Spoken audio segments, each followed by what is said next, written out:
Alors, cet algorithme procède comme suit. Alors, on va construire un tableau.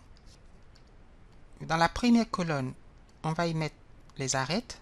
Et dans la deuxième colonne, les poids correspondant à ces arêtes. Nous allons ranger par ordre croissant de leur poids les arêtes du réseau. Je commence par l'arête de plus petit poids. Vous voyez que c'est l'arête BE, dont le poids vaut 1. Donc j'écris BE. Et le poids de cette arête est 1. Je passe à l'arête suivante, de plus petit poids. Après BE, c'est BF, dont le poids vaut 2. On a plusieurs arêtes dont le poids vaut 3. N'est-ce pas? Vous avez BC, EC, EF, AF et GD qui ont un poids égal à 3. Et vous avez combien? 1, 2, 3 arêtes qui ont un poids égal à 4.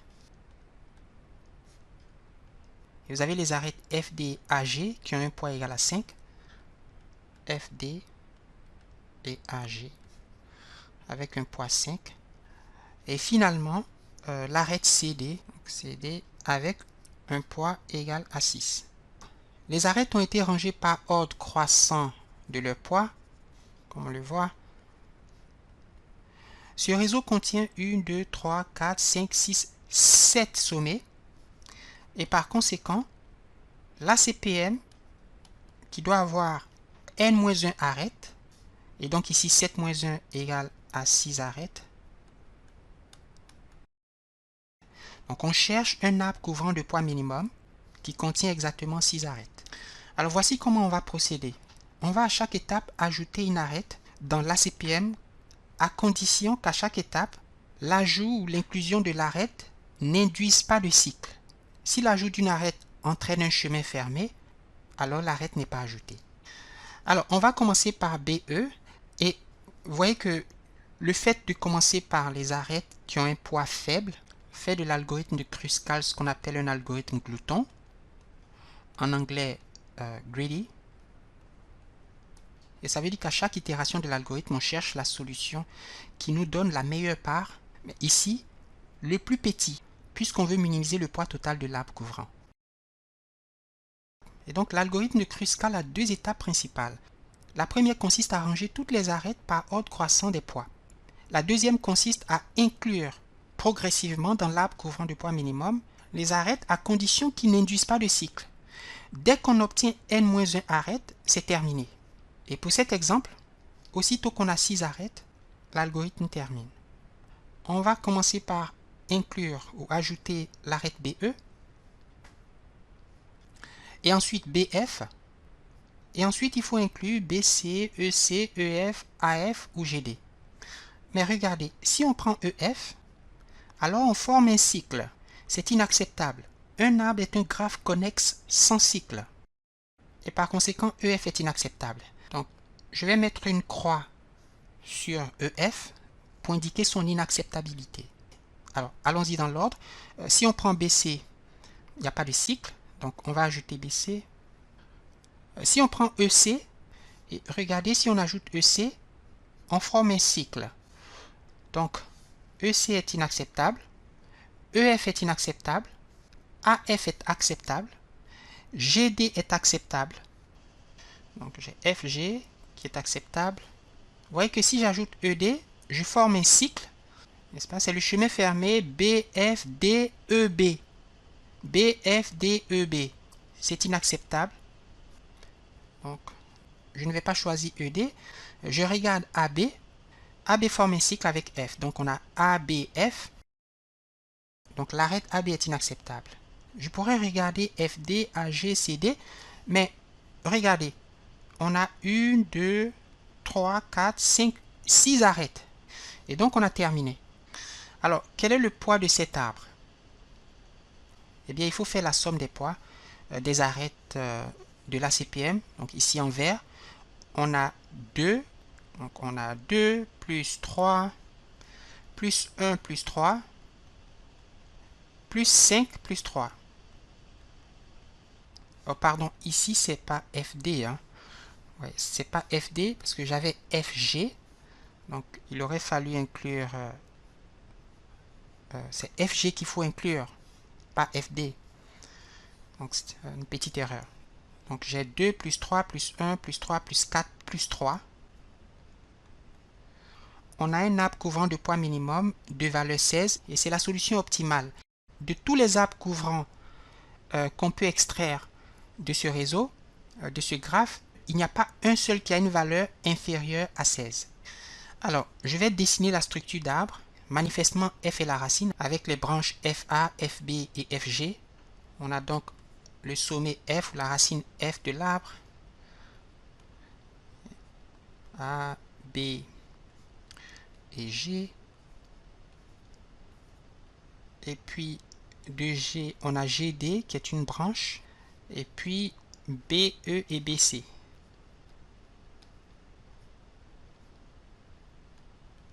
BE et BC. Avec les poids FA3, FB2, FG4, BE et BC, BE c'est 1, BC c'est 3, 1 et 3, et GD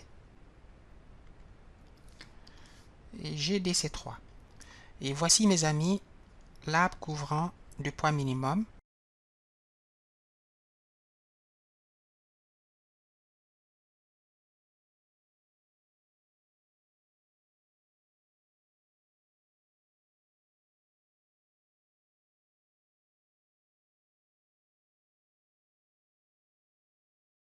Nous allons commencer par l'importation des bibliothèques nécessaires. Les bibliothèques. Import Network X. La bibliothèque Network X est nécessaire pour la manipulation des graphes. Donc, on va l'utiliser pour manipuler les graphes.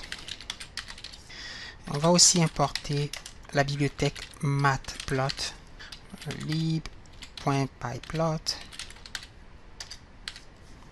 as plt pour la visualisation des graphes, n'est-ce pas? Pour visualiser les graphes.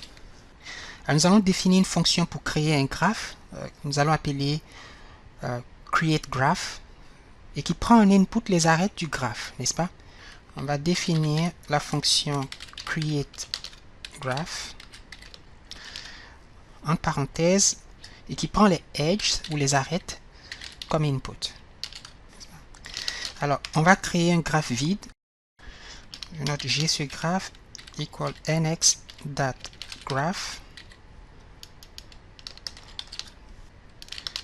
pour créer un objet graphe vide. Un empty graph.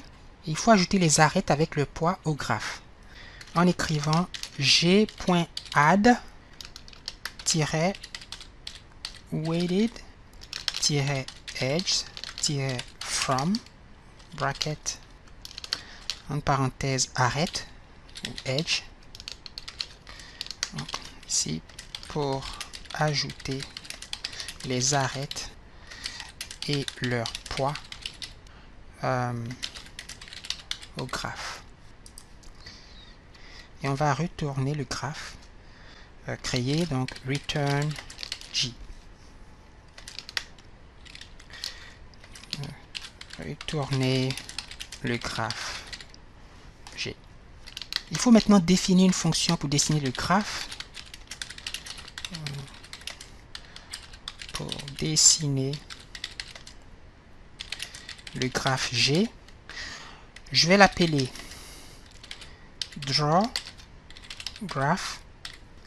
et les inputs sont G et puis le titre du graphe, donc title, et le titre du graphe, je vais l'appeler graph. Alors pour définir la position des nœuds avec un layout Spring, on va écrire POS pour position égale nx.spring underscore layout en parenthèse G. Donc ça c'est pour la position des sommets ou des nœuds du graphe. Il faut dessiner les nœuds et les arêtes en écrivant nx.draw entre parenthèses le graphe G, sa position et d'autres paramètres comme le label, le font size, la taille des nœuds, node size et la couleur. On va maintenant récupérer les poids des arêtes pour les afficher. J'appelle labels equal nx.get edge underscore attribute entre parenthèses g, comma, weight. Weight pour poids, n'est-ce pas?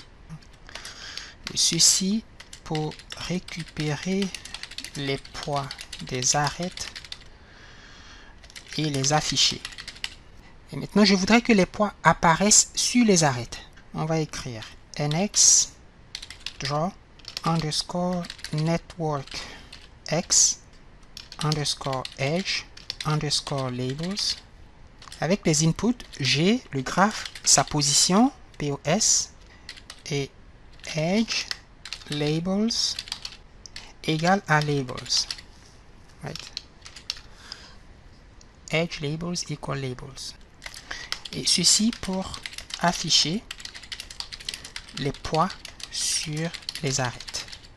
Maintenant, ajoutons un titre au graphique, plt.title, en parenthèse title, ajouter un titre au graphique. Et plt.show pour afficher le graphique. Alors, les données du problème, et c'est-à-dire la liste des arêtes avec les poids. Donc, on a l'arête AG, AF, AB, GF, FT, ED, EC, BC, BE avec les poids correspondants. Alors, je vais faire la saisie rapidement pour ne pas perdre de temps. L'arête AB qui a pour extrémité initiale A et pour extrémité finale B a un poids égal à 4. L'arête AG qui a pour extrémité initiale A et extrémité finale G a un poids égal à 5, etc. Alors, il faut créer et dessiner le graphe original. Donc, créer et dessiner le graphe initial.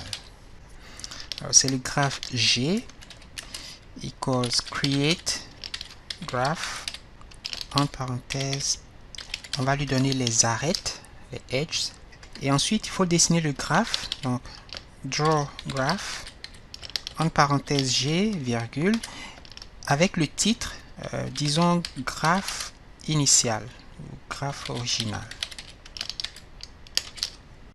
Donc on va calculer et dessiner l'arbre couvrant de poids minimum, ACPM.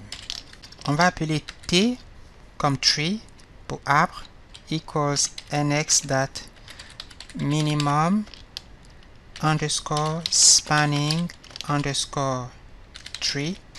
On va lui donner le graphe G et l'algorithme utilisé est bien sûr la méthode de Kruskal. Donc on va utiliser l'algorithme de Kruskal pour le calcul de la CPM. Et comme on l'a fait pour le graphe initial, on va dessiner l'arbre couvrant de poids minimum. Donc je vais faire un copier-coller et remplacer G par T. On va lui donner le titre arbre couvrant minimum. Alors, nous allons faire une dernière chose. Nous allons demander au programme de calculer et afficher le poids total de la CPM. Calculer et afficher la valeur totale de l'arbre couvrant minimum. Alors, je vais appeler total weight. On va faire la somme des poids des arêtes de la CPM. Donc, j'écris data, weight, je ferme les crochets, espace for, espace underscore, virgule, espace underscore, virgule, espace data in tree. Et on va aller chercher les edges, les arêtes de l'arbre T, en parenthèse, data equal true, close bracket, close bracket. On va enfin faire un print. Le poids total de l'arbre couvrant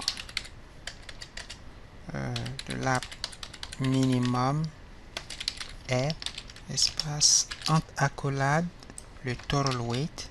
Je fais un copier-coller, je ferme l'accolade, je ferme la parenthèse. Et voici donc le code. Je vais faire un run. Cross your fingers.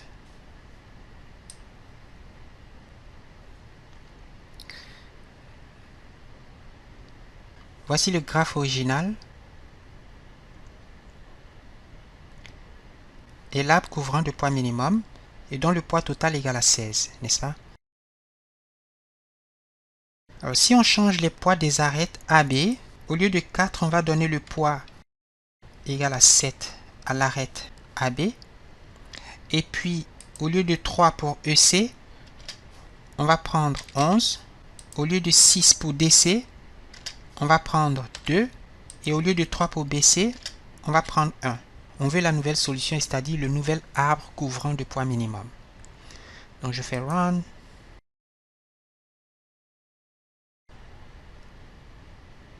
Voici le nouveau graphe. Et l'arbre couvrant a maintenant un poids égal à 12.